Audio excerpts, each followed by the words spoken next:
बिस्मिल्लाहिर्रहमानिर्रहीम। अस्सलामु अलैकुम डियर स्टूडेंट्स। आज हम डिस्कस करेंगे बॉन्डिंग इन सॉलिड्स। बॉन्डिंग के लिहाज से सॉलिड्स चार तरह के हो सकते हैं। They may be ionic solids, covalent solids, molecular solids and metallic solids. ये टाइप्स बॉन्डिंग के लिहाज से हैं। जैसा कि नाम से जाहिर है, आयनिक सॉलिड में आयनिक बॉन्ड है। They consist of cations and anions. Cations आमतौर पर मेटल्स के होते हैं, यानी ऐसे एलिमेंट जिनकी जिनकी आयोनाइजेशन एनर्जी कम है, जो इजीली इलेक्ट्रॉन डोनेट कर सकें, ऐसे एलिमेंट्स कैटायन बनाते हैं और इन एलिमेंट्स को मेटल कहा जाता है। Ionic bond is formed between atoms of different elements. ये ख़ास बात है कि आयनिक बॉन्ड डिफरेंट एलिमेंट के एटम के दरमियान बनता है, और इन डिफरेंट एलिमेंट में एक एलिमेंट ऐसा होना चाहिए जो इजीली इलेक्ट्रॉन लूज कर सके, और दूसरा एलिमेंट ऐसा होता है जो इजीली इलेक्ट्रॉन गेन कर सकता है, जो इजीली इलेक्ट्रॉन एक्सेप्ट कर सकता है। तो इजीली इलेक्ट्रॉन लूज करने वाला एलिमेंट मेटल है, और इजीली इलेक्ट्रॉन अट्रैक्ट करने वाला एलिमेंट नॉन मेटल है। तो metals have low ionization energy, therefore they have tendency to lose electron and they have tendency to form cations.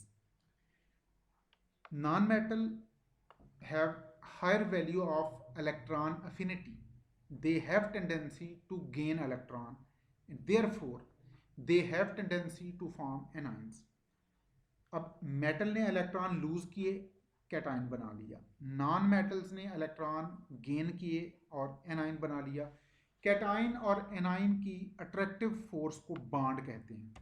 Bond का मतलब है attractive force, and attractive force between cations and anions is called ionic bond.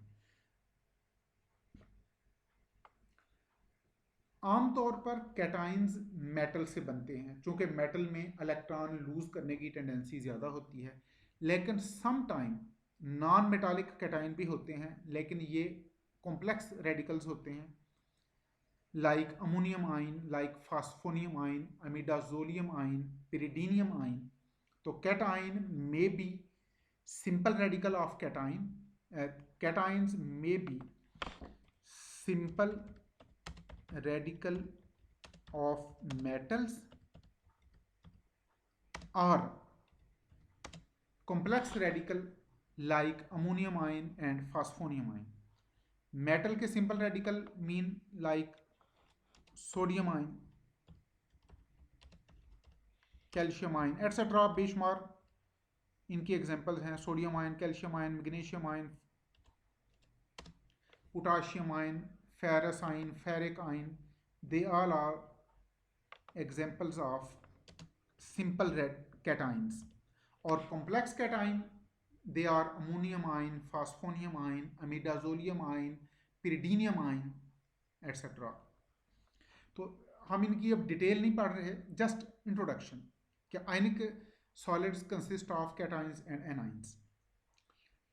इसी तरह A9 की भी कई A9 simple भी हो सकते हैं और एनाइन कॉम्प्लेक्स रेडिकल भी हो सकते हैं। Simple anion like chloride, bromide, fluoride, oxide, और कॉम्प्लेक्स एनाइन दे में like sulphate, phosphate, acetate, borate, metaborate, like this. Now covalent solids. Covalent solids are also called atomic solids, और जैसा कि नाम से ही जाहिर है, इनमें आयन नहीं होते, इनमें एटम होते हैं, therefore they are called atomic solids. और इन एटम्स में कोवेलेंट बॉन्ड होता है, therefore they are called ionic solids, therefore they are called covalent solids. Ionic solids में आयंस होते हैं और आयंस के दरमियान आयनिक बॉन्ड होता है। कोवेलेंट सॉलिड्स में एटम्स होते हैं और उन एटम्स के दरमियान mutual bond is covalent bond, और कोवेलेंट बॉन्ड बनता है इलेक्ट्रॉन की शेयरिंग से। तो covalent bond consist of atoms joined by covalent bond. Covalent bond polar भी हो सकता है, नॉन पोलर भी हो सकता है। पोलर कोवेलेंट बॉन्ड में दोनों एटम की इलेक्ट्रोनेगेटिविटी डिफरेंट होगी। नॉन पोलर कोवेलेंट बॉन्ड में दोनों एटम की इलेक्ट्रोनेगेटिविटी एग्जैक्टली सेम होगी, या उनमें स्मॉल डिफरेंस ऑफ इलेक्ट्रोनेगेटिविटी होगा। तो there are two types of covalent bond. Covalent bond may be polar or non polar. पहले बात करते हैं नॉन पोलर की। नॉन पोलर कोवेलेंट बॉन्ड में दोनों एटम यानी जो एटम इलेक्ट्रॉन शेयर कर रहे हैं उन दोनों एटम की इलेक्ट्रोनेगेटिविटी सेम होगी या उनमें very small difference of electronegativity होगा, that is usually less than 0.5 usually. तो इन अगर इलेक्ट्रोनेगेटिविटी का डिफरेंस दोनों एटम के दरमियान 0.5 से कम हो then bond is called non polar bond. अब चूंकि इलेक्ट्रोनेगेटिविटी का डिफरेंस या तो बिल्कुल नहीं होगा या वेरी स्मॉल डिफरेंस होगा, इसलिए दोनों एटम इलेक्ट्रॉन पेयर को इक्वली अट्रैक्ट करेंगे। They have equal attraction on electron and such bond is called non polar covalent bond. Polar covalent bond में दोनों एटम्स की इलेक्ट्रोनेगेटिविटी में बिग डिफरेंस होगा। There will be large difference of electronegativity between two atoms, यानी जो atom covalent bond बना रहे हैं उनमें इलेक्ट्रोनेगेटिविटी का डिफरेंस ज़्यादा होगा, और ज़्यादा से मुराद के greater than usually more than 0.5। अब दोनों एटम की इलेक्ट्रॉन पर अट्रैक्शन एक जैसी नहीं होगी। जिस एटम की इलेक्ट्रोनेगेटिविटी ज़्यादा है वो इलेक्ट्रॉन को ज़्यादा अट्रैक्ट करेगा, इसलिए इलेक्ट्रॉन उसके ज़्यादा करीब चले जाएंगे और उस एटम पर पार्शियल नेगेटिव चार्ज आएगा। और जिस एटम की इलेक्ट्रोनेगेटिविटी कम है उसकी इलेक्ट्रॉन पर अट्रैक्शन कम होगी। इलेक्ट्रॉन पेयर जो शेयर्ड इलेक्ट्रॉन पेयर है कोवेलेंट बॉन्ड का, वो उस लो इलेक्ट्रोनेगेटिव एटम से दूर चला जाएगा और उस एटम पर पार्शियल पॉजिटिव चार्ज आ जाएगा। In polar covalent bond, atoms having greater electronegativity pulls shared pair of electron toward itself, and this atom gains partial negative charge. And the atoms having low value of electronegativity, having lower value of electronegativity, has weak attraction on shared pair of electron. Therefore, electron pair moves away from this atom and this atom gains partial positive charge. So this is a brief introduction of covalent bond. Now molecular solids. Molecular solids में atom नहीं होते। Covalent bond में हमने कहा neutral atom होते हैं। Ionic bond में neutral atom नहीं होते। न्यूट्रल एटम इलेक्ट्रॉन लूज करके या इलेक्ट्रॉन गेन करके आयन बना लेते हैं। मेटालिक सॉलिड में there are neither atoms nor ions, there are molecules, therefore they are called molecular solids. तो they consist of molecules और इन molecule में weak intermolecular forces होती हैं। weak का मतलब इसलिए हम कहते हैं क्योंकि ये forces आयनिक बॉन्ड और कोवेलेंट बॉन्ड से बहुत वीक होती हैं, अदरवाइज ये forces हाइड्रोजन बॉन्डिंग भी हो सकती है। तो molecular solid consist of molecule joined by intermolecular forces. Examples of these solids are sugar, glucose, solid carbon dioxide,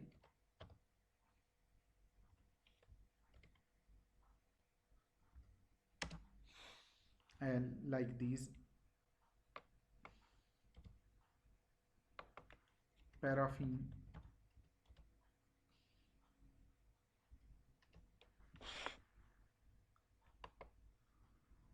they are molecular solids.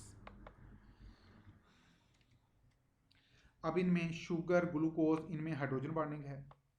Solid carbon dioxide, paraffin, इनमें dispersion forces हैं, these are weak forces. Metallic solid, this is the type of solid which we will explain.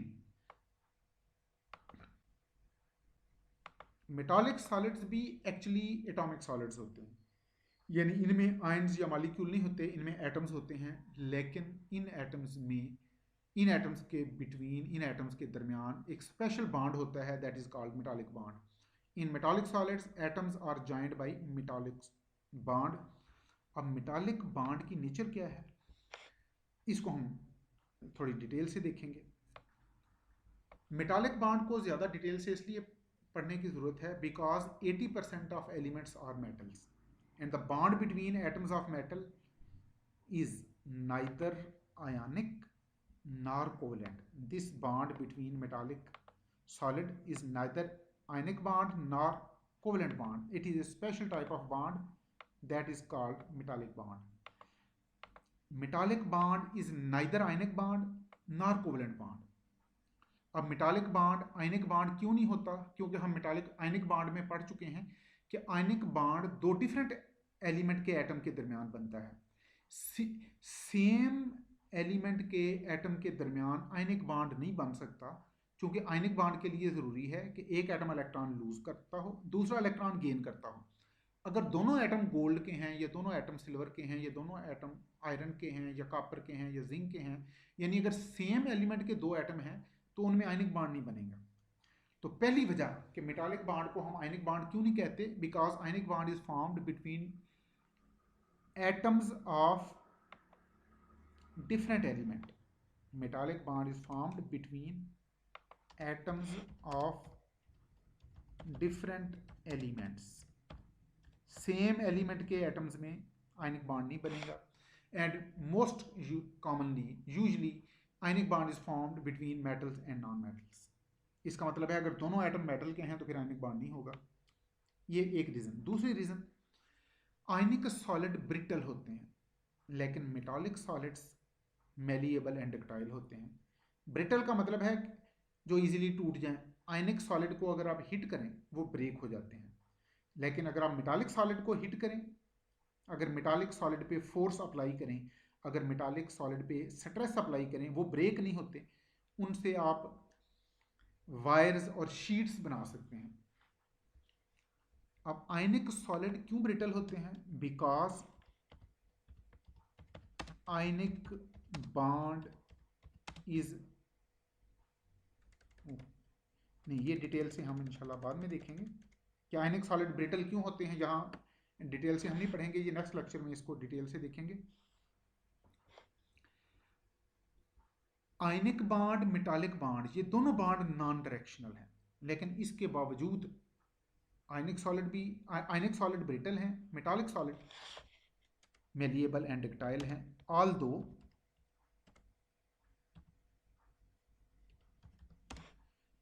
both ionic solid and metallic solid are non directional.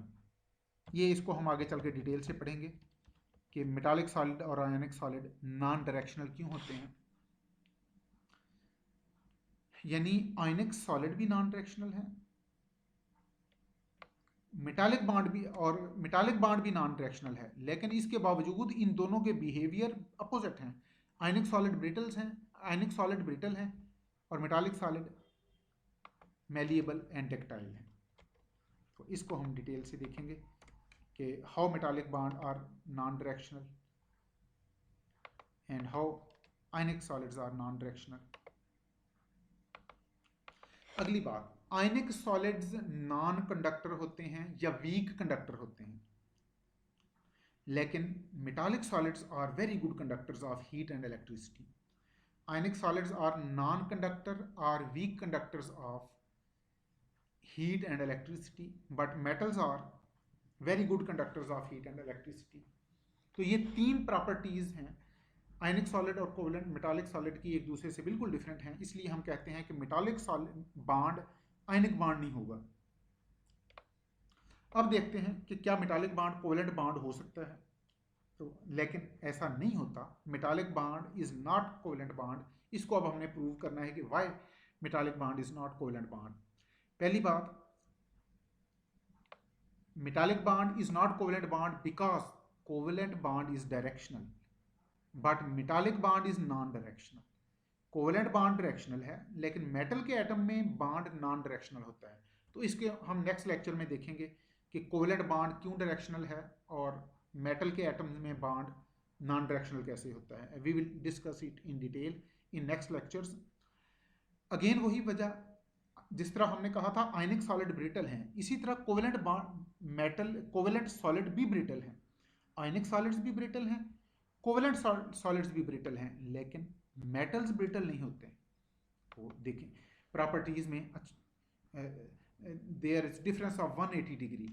Covalent solids are brittle but metals are malleable and ductile.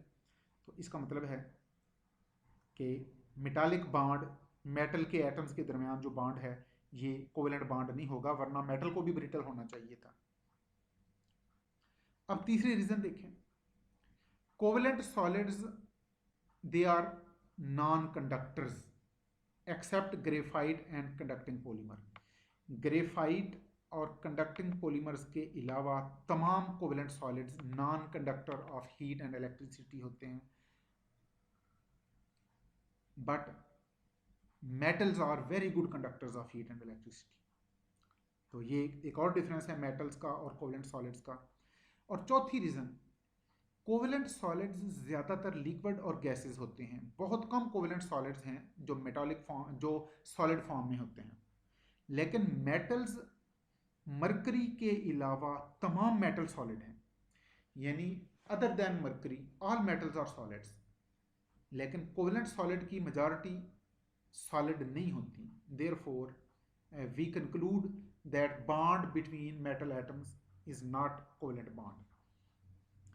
अब metal के atom के दरमियान bond ना हम इसको आयनिक कहते हैं ना हम इसको कोवेलेंट बॉन्ड एक्सेप्ट करते हैं, तो then what bond is this, what is the nature of metallic bond.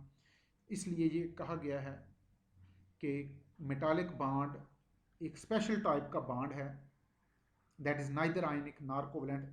अलबत्ता इसकी नेचर के बारे में डिफरेंट थ्योरीज हैं जो हम इंशाल्लाह नेक्स्ट लेक्चर में डिस्कस करेंगे। तो in next lecture we will start with theories of metallic bonding. Thank you very much. Allah Hafiz.